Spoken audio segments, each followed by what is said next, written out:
Hello students, जय हिंद। कैसे हैं? बल के सड़क पर कार की गति देखिए, समतल आप देख रहे हैं, सी से लेके हम यहाँ पे ए दे देते हैं, तो सी और ए समतल सड़क है, लेकिन सी और बी थोड़ा सा एंगल बना के उठा हुआ बंकित सड़क है। किस तरह से काम करता है ये? कार यहाँ पर दिख रहा होगा आपको।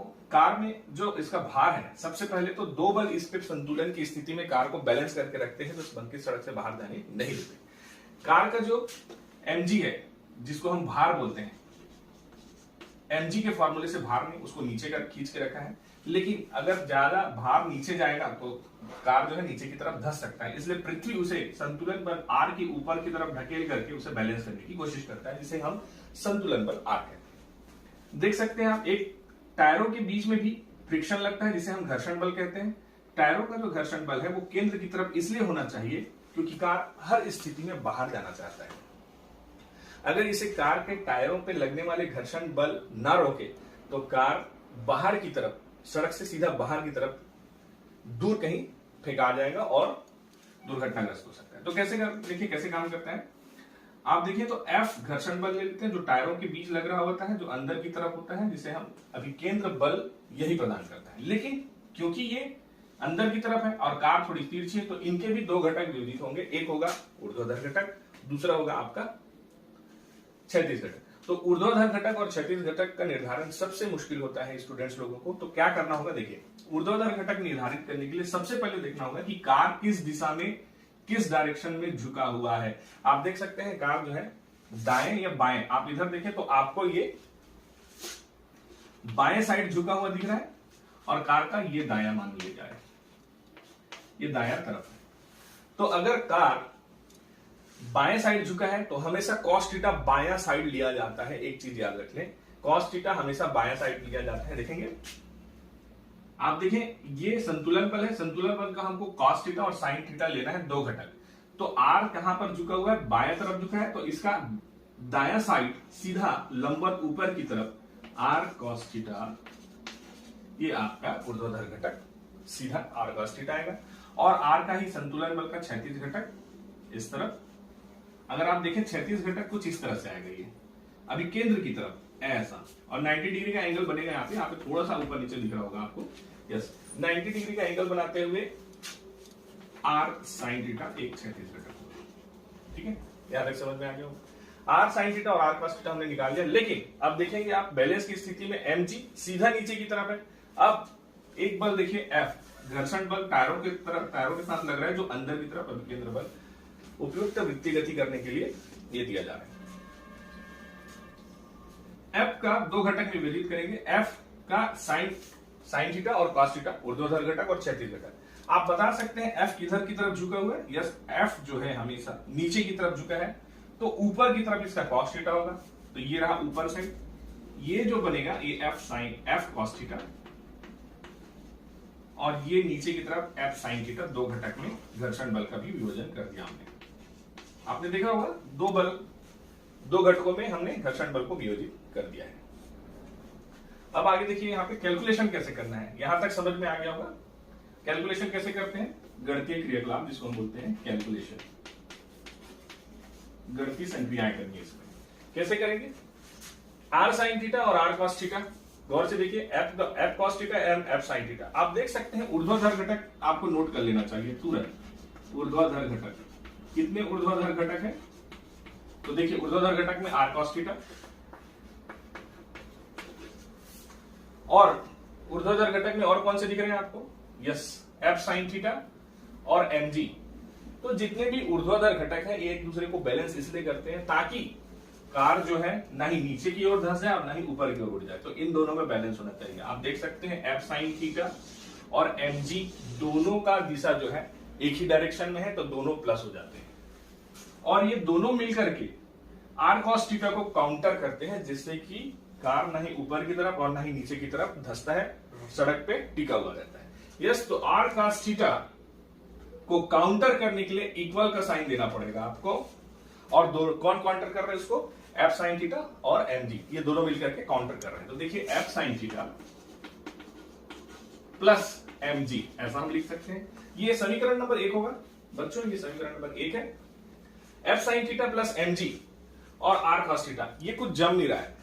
F cos F sine theta theta को एक साथ लेके आएंगे, mg अपनी जगह पे होगा, तो देखिए r cos theta minus F sine theta equal to mg। ये पहला आपका समीकरण एक्चुअल में ये आया, इसको ले लेते हैं हम समीकरण नंबर 1, इसको भी हटा देते हैं, समीकरण नंबर 1 हम इसे लेंगे। ठीक है, समीकरण नंबर 1 हमें मिल गया, किससे मिला? ऊर्ध्वाधर घटक से। लेकिन क्षैतिज घटक की अगर बात करें तो देखिए क्षैतिज घटक,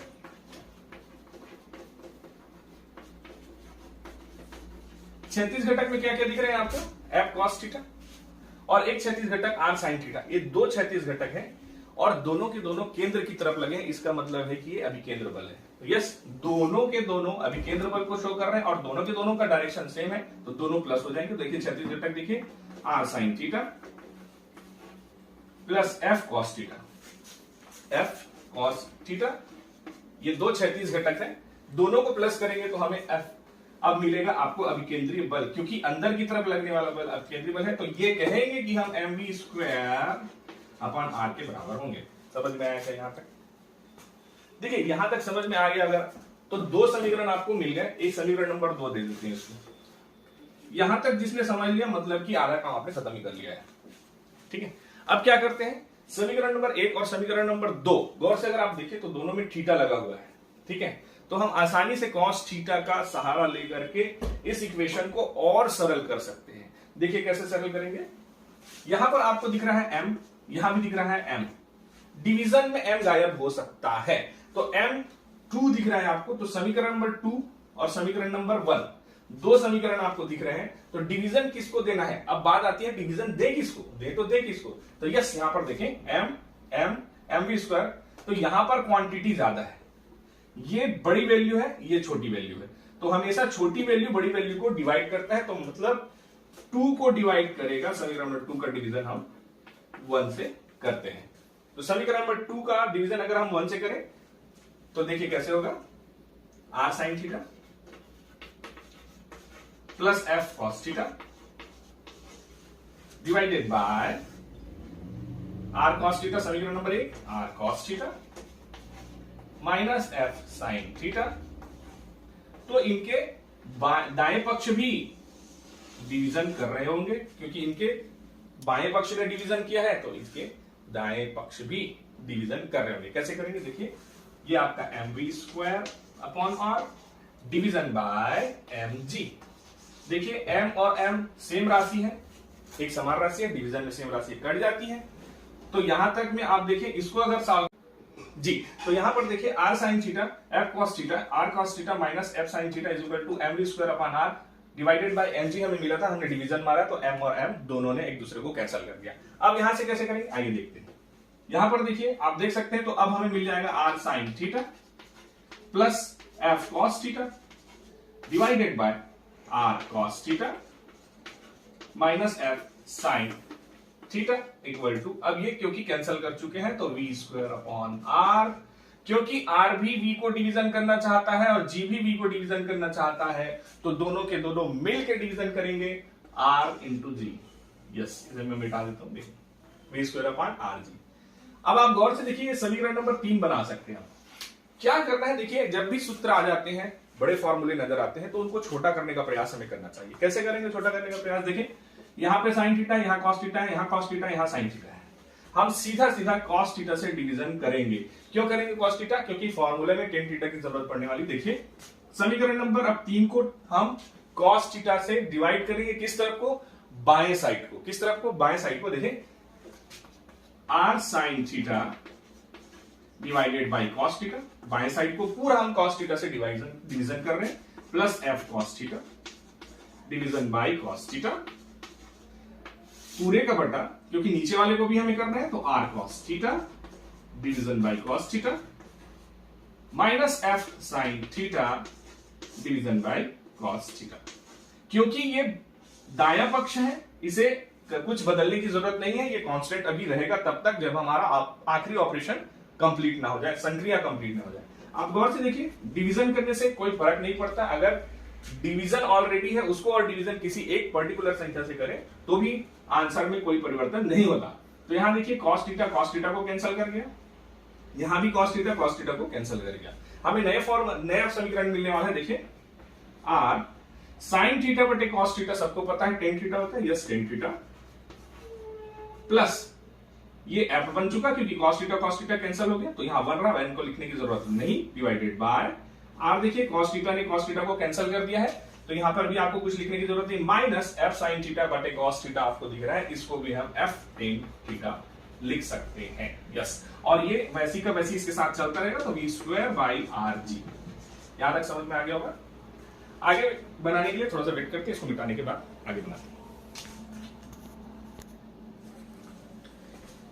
देखिए यहां तक आप लोगों को समझ में आ गया होगा, इसे मिटा देते हैं।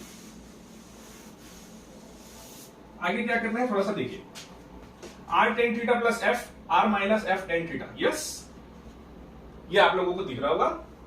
आप गौर से देखें तो f की वैल्यू वृत्तीय गति के लिए म्यू r होता है। वृत्तीय गति करते किसी भी पिंड के लिए घर्षण बल उसकी त्रिज्या के समानुपाती होता है, जिसमें म्यू एक नियतांक होता है जो उसे बराबर के लेवल पे लाने की कोशिश करता है, यस। तो f is equal to mu R हमको पता है, f जहां जहां दिख रहा है इसे उठा करके f की वैल्यू को रख देंगे। देखिए किस तरह से रखते हैं, r tan theta plus m की जगह हम रखेंगे म्यू आर, यहां भी f की जगह रखेंगे, सॉरी f बोल रहे f है ये, f की जगह हम लिखेंगे म्यू आर, तो f की जगह हमने म्यू आर डाल दिया, division by r minus f की जगह अगेन हम लिखेंगे यहां पे mu R and tan theta, ये हमें प्राप्त होता है। साथ में ये कांस्टेंट चलता ही रहेगा v square by R G. आप गौर से देखिए यहां पर म्यू आर यहां पर है, r यहां पर है, r यहां पर है, म्यू आर यहां पर है, r हम यहां पर से हम उभयनिष्ठ या कॉमन निकाल सकते हैं ऊपर या। अब यहां का कैलकुलेशन अब इधर लाते हैं, बस 2 स्टेप में ये कैलकुलेशन खत्म हो जाएगा। कैसे होगा देखिए, r tan theta plus mu R में हम r कॉमन निकालते हैं, यस r कॉमन निकालिए। गौर से यहां पर देखिए tan थीटा है, यस कॉमा कोष्टक लेकर के tan थीटा,